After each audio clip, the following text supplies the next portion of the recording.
Welcome, brothers and sisters. My name is John Bowler, coming to you today from Libertyville, Illinois. I'd like to do a little demonstration for you. What I have here is an empty 5-gallon water bottle. And about an hour or two ago, into that water bottle, I put some lighter fuel, essentially naphtha. The chemical ingredient in here is naphtha. I put about a 1/4 ounce of lighter fuel inside. I approximated that because I simply take the bottle, hold it over the neck of the empty water bottle, and squeeze it for about a 4 count. 1001, 1002, 1003, 1004.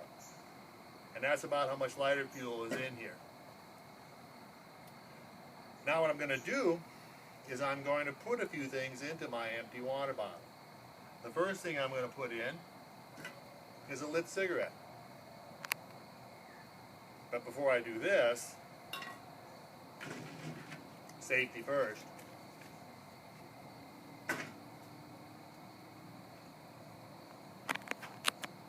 I don't like this part, because I don't smoke.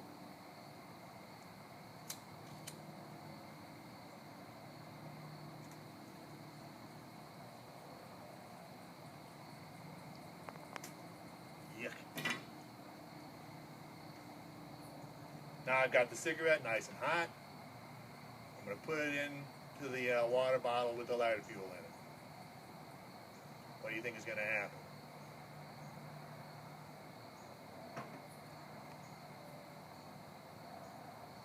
Nothing.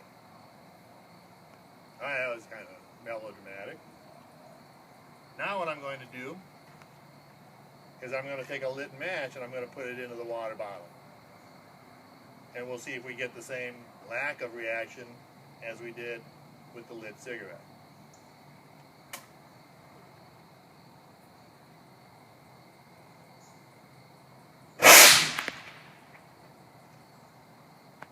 Quite a reaction. Now, that was pretty cool. I wonder if we can do that again. So I'm going to take another match, try and do that again.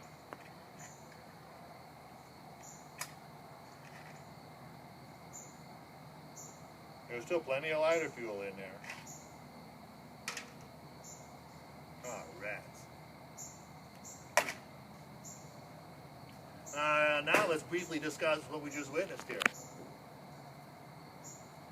Why did the cigarette not ignite the vapors, but the match did? Well, it has to do with the auto-ignition temperature of naphtha. The auto-ignition temperature, in other words, where it will self-combust, the auto-ignition temperature for that is about 1,000 degrees Fahrenheit. The cigarette, the lit cigarette, has a temperature of about 750 degrees. The lit match has a temperature of 1,100 degrees.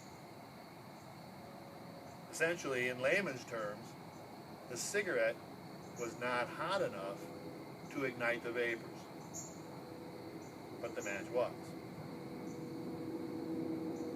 With that in mind, then, why did the second match not ignite the vapors?